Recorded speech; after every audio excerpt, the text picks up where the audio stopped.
Book bans. Two words that have had teachers, authors, parents, readers, and of course, librarians up in arms across the world. It just doesn't look very good across the nation right now, does it? If you've been paying attention to the news, or even just social media, you're probably aware that book bans have been on the rise for the last couple of years now, and it only seems to be getting worse. The American Library Association has released new preliminary data documenting the continued rise in attempts to censor books and materials in public, school, and academic libraries during the first 8 months in 2023. Between January 1st and August 31st, 2023, ALA's Office for Intellectual Freedom reported 695 attempts to censor library materials and services and documented challenges to 1,915 unique titles. The number of unique titles challenged has increased by 20% from the same reporting period in 2022, the year in which the highest number of book challenges had occurred since ALA began compiling this data more than 20 years ago. Most of the challenges were to books written by or about a person of color or a member of the LGBTQIA+ community. My name is Lauren. I'm an MLIS grad student and the Student Advocacy President at San Jose State University. I, like many other students, have been watching the world respond to the issue that severely impacts the industry that many students like myself are hoping to enter. Admittedly, it looks pretty bleak. That's why I decided to put out a call to get the perspective of real-life experienced librarians today, to hear their side of the story. Even though an angry guy called me, but it was really funny. Awful voice. I'm like, I thought it was the same thing. Not a single person. Yeah, exactly. This is good. This is a good time to graduate now. Yeah, that's so cool. Well, thanks for letting me know. What I say is, have them read the book.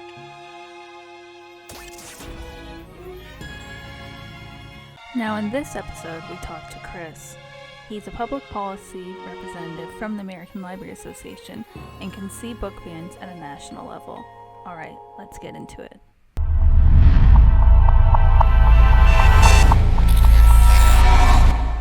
Normally the first question I ask is like, what has been your experience with book challenges or bans? But I'm also curious to like how you got involved doing what you're doing now, since it's not like a traditional library position as well, if that makes sense.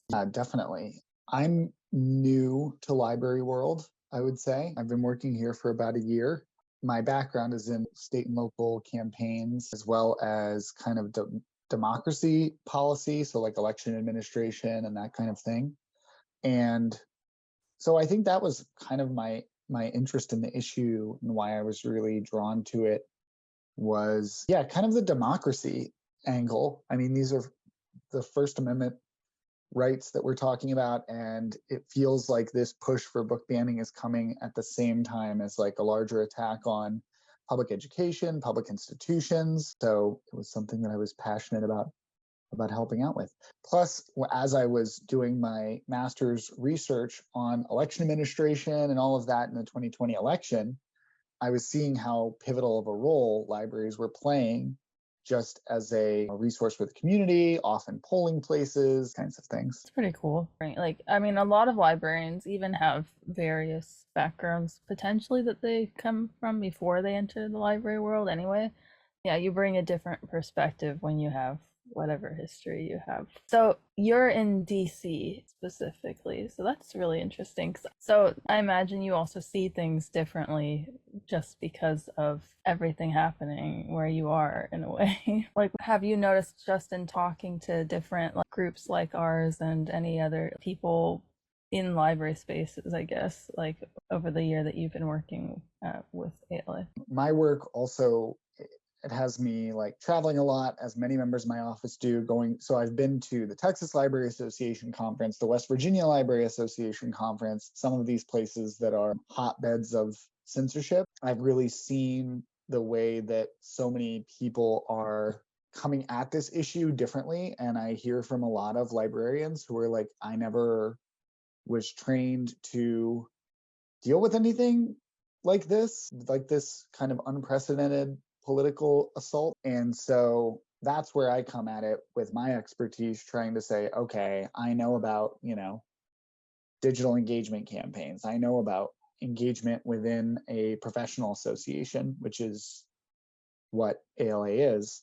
And so getting to kind of not necessarily teach, but just provide some other like complementary skills that are perhaps needed in this time. But that's what I'll say is that it's really hard to run a 50 state issue campaign. So we really do have just so many disparate efforts going on, and a lot of it is really locally led. So like in Texas, the freedom fighters with like Becky Calzada and Carolyn Foote and those people, they're just plugging away at what they can. We had our mid-year conference in New Orleans, and so I was able to meet with a couple of activists there from a group called Queer North Shore, who are doing a lot of activism on, making sure that LGBT books aren't removed from the schools and those types of things. And so their outlook and their messaging and everything is just totally different. So I think that's what's really difficult about this is we're having to respond in real time and create an advocacy campaign for so many different contexts down to the school district. Each school district is different. So I think I've just been inspired by librarians, educators, parents, students. I mean, there's a ton of not just library students, but like high school, middle school students who are taking part too. So I hope that gets to your question. Yeah, no, I was talking to a library manager the other day, and he was just saying like advocacy had never come up in anything that he had prepared for his job, basically. I think that's not uncommon because you don't really think, why would I, is that a skill I need? Like, I need to learn how to manage a library. I wouldn't consider that I would need to defend the library. So I think that's, I guess, where some people can feel stuck. I'm in a few Facebook groups now that are like librarians groups, and I see people post stuff to get advice from other people, and half the time, or a chunk of the time, they post anonymously because they don't know who else is in the group, and they're just trying to get thoughts on what should I do in this situation, or this is happening to me, or and I don't know. I mean, I didn't really know very much about library advocacy either, like half a year ago. So I think just having those connections to other parts of the world is probably helpful on top of everything else, I guess. To some extent, ALA and the office, the work that we do at the Public Policy and Advocacy Office has had to change so quickly because for years, I mean, we were focused on, increasing funding for IMLS, and maybe we also care about broadband issues and ebooks and other telecom issues that are really like in the weeds. And now all of a sudden it's like, oh, like a full frontal political campaign. And we're talking about book bans, and we're talking about trans kids, and we're talking about all these things, and as I said, we're dealing with like all these policy contexts. So it's a huge challenge to like pivot into these issues this quickly. Yeah, I don't know. I guess I don't really have an answer for that, but yeah. Obviously a lot of things are like polarized, I guess. And Dr. Chow, when we talk as like the advocacy people, we're like, everybody generally supports libraries, but then there's this other side of things. So it's like people generally know that libraries are a good thing, but then there's other stuff going on. So I live in Huntington Beach, and it's a very conservative area in a blue state otherwise, and a lot of fear going on for parents or for like misinformation related stuff around topical content, and people want to have more control over parental rights related to what kids are allowed to read and what is in a library. And so that's part of what we're doing, is trying to like demystify some of that. Books don't just accidentally end up in the library where a kid can find them. That's one thing. That's one thing. And like, so we have our Unite Against Book Bans campaign, which is like ALA and a bunch of other national partners, including publishers and authors and all these groups, like pro free speech groups and anti hate groups and all of that. And some of the messaging that we found most effective in combating book bans is that, as you've said, parental rights, but that no one parent has the right to decide what material is accessible for an entire community. You can decide what your kid reads. You can have conversations about your kid with what they read, but you don't get to decide what is available to an entire community. And also the fact that some of the things that are quote unquote divisive, like we're not backing down from the idea that queer and trans youth deserve to have stories in the library that help them make sense of their experience, or POC youth deserve to have stories in the library that help them make sense of their experience and see themselves represented. So yeah, I do think there's an extent to which, you say, oh, this is divisive, we don't want to be divisive, but then on the other hand, you can't back off of your commitment and your support to making a library place where everyone feels represented on the shelves and everyone has access to information, and it's a place for the whole community. I'm aware that a lot of librarians may not feel free to talk about stuff necessarily, and like the manager who I did talk to, he said, yeah, I got permission to talk to you today. Oh yeah, these are things I wouldn't have even thought about. No, yeah, we're like, we shouldn't back down on XYZ. I think sometimes they're like, but also I don't want more attention on the library in case it's negative attention or whatever.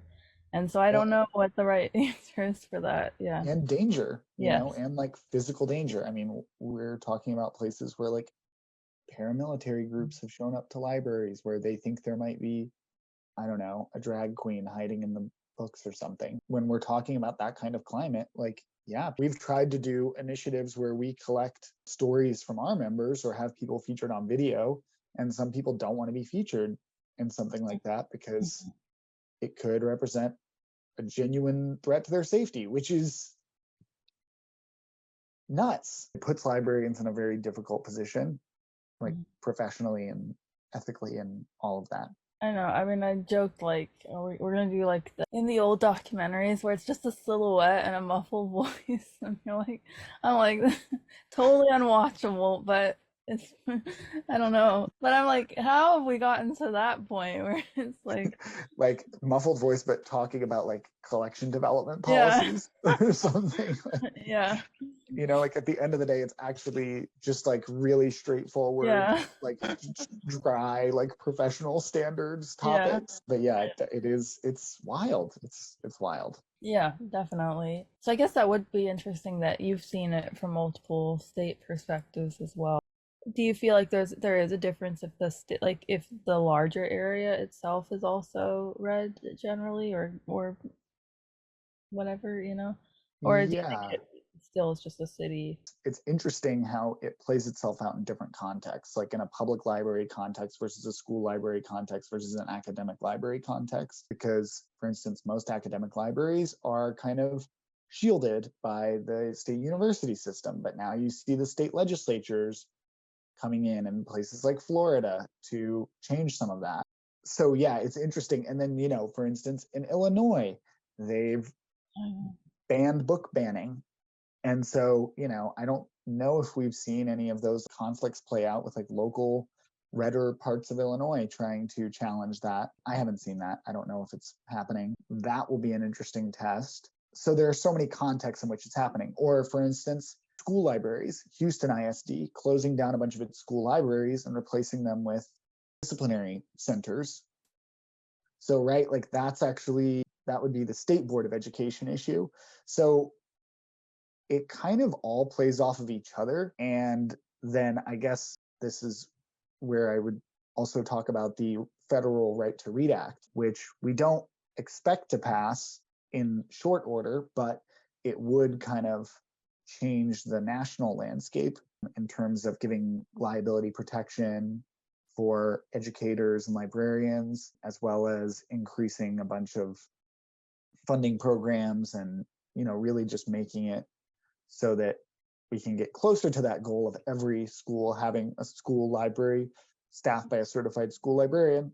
Anyway, this was the really long way around for me to say that like this is actually happening in so many different theaters of conflict, I guess, from the local school board to the state school board to county governments, city governments, state legislatures, and then even the federal government, and trying to get the Department of Education. The Department of Education just hired a new coordinator position to basically educate schools on how book banning could be a violation of student civil rights. So yeah, it's happening in a lot of different places. And I think that for the average librarian, they're probably just dealing with what is happening in their community and not seeing this like larger picture. But it is an issue that is happening at different levels of government and in different ways in different places because, with school boards, the governing structures are so different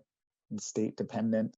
Or, in Texas, the Texas Education Association took over Houston ISD, and that was when they implemented this plan to close all these school libraries.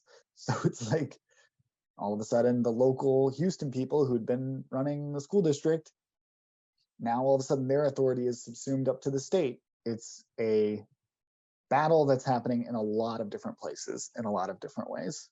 A common thing that I've thought about anyway has been that like a lot of people aren't aware of what is happening politically locally until it becomes a big issue. Like you're not really aware of it until there's like a crisis of some kind. And just for CLA, like we were trying to make this spreadsheet that had all of these libraries in all of the counties and all of the states, and I mean in all of our like like the different levels of California government, to know who's your representative for this, for that, for this. Like my part was just finding the libraries and just trying to look at websites to figure out like what district you're in for this or district you're in for that. It was not easy to find that information, and I'm like, how many people are in their own time being like, I wonder who represents me, or I wonder what's going on here. You wait till you get the pamphlet about voting like the day you have to go do it, and then you're like, hopefully this is accurate. Like I feel like libraries could, I mean, on top of all the other things they do, somewhat be a gateway for people to understand a little bit more about who represents them.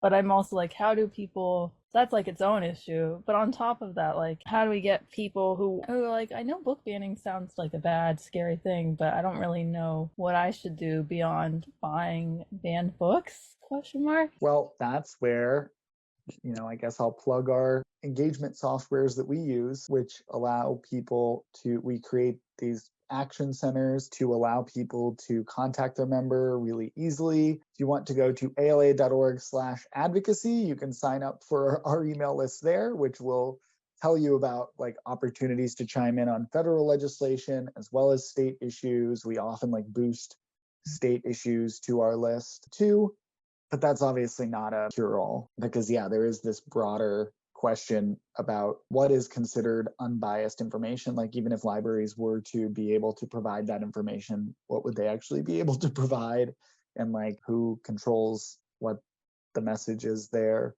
It gets very hairy. And I mean, as a complete side note, like one of the things that I was doing for my master's, I was like researching like local election practices in Missouri, but I literally had to call the counties because most of them like didn't have a website, and it was just like some clerk who'd worked there for 40 years that was like, why are you calling and asking about this?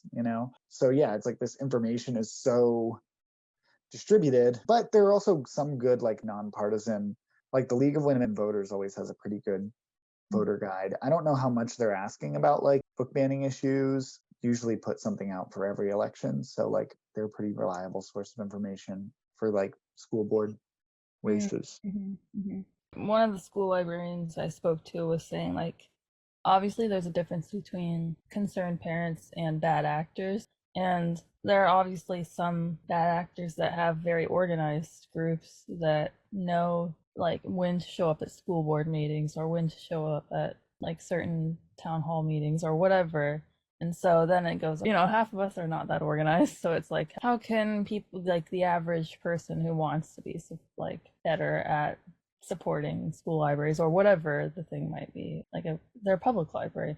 I've heard that sometimes you don't even know what's going to be in a meeting. So it's like you just go every time until there's an issue. Like, Yeah, I would say just getting as connected as you can to the most local level of your library association. I think that the state library associations are probably doing the best work in terms of disseminating that information. To your point, there literally is a funded, I mean, Moms for Liberty is funded by conservative mega donors. We know this. So there isn't really quite the same like analog in terms of that. And also the fact that in some places we've actually seen elected officials coordinating with conservative groups, whereas they would kind of shut library groups out of that process. So I would just say that like, yeah, it's really difficult to get information because it is so decentralized, but getting in touch with your local library association, as well as also most libraries have like friends of the library groups that also have a lot of good information and do good work in supporting the library, raising money, and oftentimes fighting back against censorship too. So I would say, yeah, look at your local library and see what those friends groups have going on. And then I would also just say, you can always start something yourself if there's not something in your community yet to really push back on these things, which may sound like kind of a flippant answer, but the resources are out there and the people who want to support this local work are out there. Unite Against Book Bans supports a lot of local work, and I know that state library associations do as well. So yeah, that I think would be my recommendation. We always say that this is a moment, and we hope that it's a moment that will pass soon, but it doesn't seem like it is. Seems like it's escalating. So we have to get organized and we have to escalate. And I think that's happening in a lot of places right now. So I would just encourage people to keep an eye out for what's happening in their local community. Try and get engaged with whatever local group is doing this work, because there probably is one. Like, has ALA, for example, had more like social media harassment recently, or not really? People aren't really that. Oh yeah, no, thankfully I don't have to work our social media accounts, but my colleagues that do, it's like draining seeing all those comments come in all the time because it is very prevalent. Yeah, it is very ugly. And I'm sure a lot of librarians are seeing that, with their library social media accounts, and city governments are probably seeing it too, as well as like schools and educators, especially because they're actually kind of now taking on ALA directly and trying to get state libraries to pull out of ALA, which has happened in Montana and Missouri. Yeah. So yeah, it's a pretty toxic climate right now. I mean, obviously we still support libraries in those states, and there are a lot of libraries within those states that are members of ALA, but it is definitely a concern. And a lot of like, homophobic, transphobic, racist Twitter stuff. I guess it's not Twitter anymore. Right. But yeah, we see that all the time. And I think probably so does anyone who like locally shows support for the LGBTQ community, I mean, even Bud Light, who didn't even really support, it's crazy how things blow up. Just the fact that you embrace that community in any way causes so much online hate, and it's pretty disgusting. I heard that for public, I mean, I don't know about all public libraries, but if your social media is owned by the city, like you can't delete comments, then Yes. that sounds like a problem for sure. I don't know how they deal with that. I Yeah. don't know how they deal with that, because yeah, it's like a freedom of information Yeah. issue. Right. So someone was saying just turn off comments, even though people will get mad about it. It's just like it's better than having to realize you can't delete something that's there. I don't know. Is there Anything like trend wise or whatever that you would say you're most concerned and or optimistic about? I could do one of each. Okay. I think that the thing that I'm most concerned about is I mentioned the school library closures in Houston. I sincerely hope that that does not become any kind of trend nationwide because our school libraries are already so underfunded. I think it's something like a third of students don't live in a school district with a library that has a certified school librarian in it. So already it's underfunded. And to see that go even further is something that's really scary. And I'm hoping that we're going to be able to engage school librarians on that soon to push back against some of that kind of stuff. But that is in the works. The thing that I would say that I'm most optimistic about is the fact that public opinion is on our side. It's a vocal minority and a paid campaign that is causing these issues. 70% of parents are against pulling books off the shelf because they contain LGBTQ plus themes or characters or POC themes or characters. People are not in favor of this writ large, but I think that to your point earlier, they don't fully understand how widespread this is and how big this issue is until it comes to their community. So I think we are starting to see that awareness. And I think the good news for us is that all we have to do is turn that public opinion into the policy reality. It's not like we're fighting an uphill battle. People know their local library, people love their librarians. Everyone has a story about a librarian who touched their life and opened their world to everything that a library has. That's what makes me optimistic, is that we just have to keep raising awareness and making public officials aware of where the electorate and the people are at on this issue, because then, politicians are politicians. If they think something's not a good issue for them, they'll move off of it. And this anti-library movement is a political movement. My point is just that public opinion is on our side. And so the more that we can raise awareness, the more politically unsaleable the issue becomes for anti-library politicians. Concerns can also be like they don't want censorship or they don't want they don't want book burning either. So it's like finding that ability to have a conversation about, yeah, we don't want, nobody wants this. Right.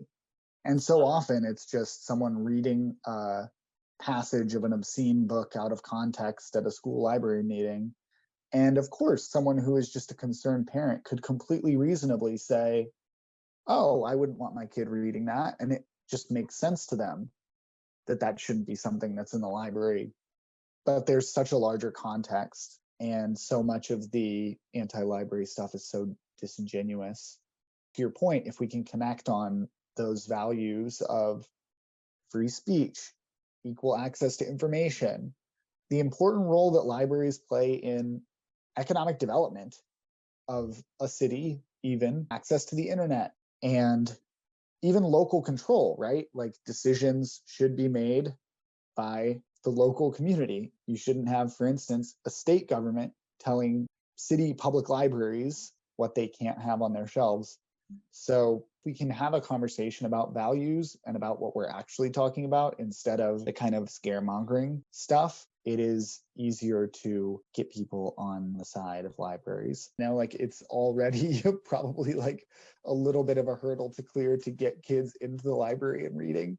Like my nephews and my niece, I literally I went and visited them and I was like, okay, I went to a bookstore and I was like, just go get whatever. I don't really care what you're reading as long as you're reading. And, they brought back like magazines and stuff, but whatever, I don't, that's fine. Words on a page, information, consume it, do the crossword, have a blast. Yeah.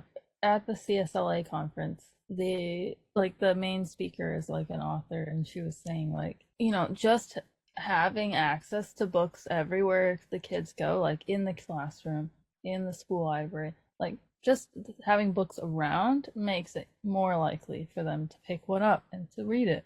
And obviously, losing school libraries or having that funding disappear or whatever is going to make that even less likely for them to pick up a book out of all the other things they could choose to do in their free time. Totally. And I will say also that just a funny anecdote was I was talking to, I'll not say her name because I don't want her to get in trouble, a former teacher of mine who is in a Texas school, who was saying that the books that they're concerned about, there are relatively few, queer books with quotes around it that the district knows of. Right. And so they asked her, okay, what books do you want to order for this year? And she ordered a whole bunch of other queer books that they just didn't know. Yeah. But that they were like, okay, check. And so she's like, okay, now all these books are on the approved list. And I smuggled them in. So I do think that there are local people doing things to make sure that access is preserved.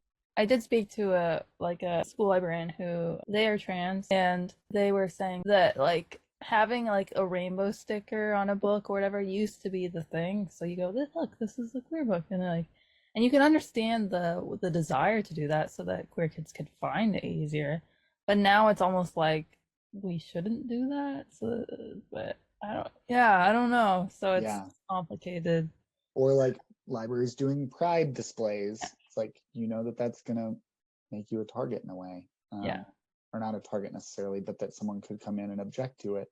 Yeah. So that's a hard conundrum. Mm-hmm. And if the students don't have that connection with a school librarian that they feel like they could trust to ask for things if they're not visible. And I feel like middle school, etc., there's so much internalized shame anyway about nothing, about just being a person, that adding on top of all these other social issues is not going to make it any easier for them to ask for things that they're not sure they're allowed to read. Absolutely not.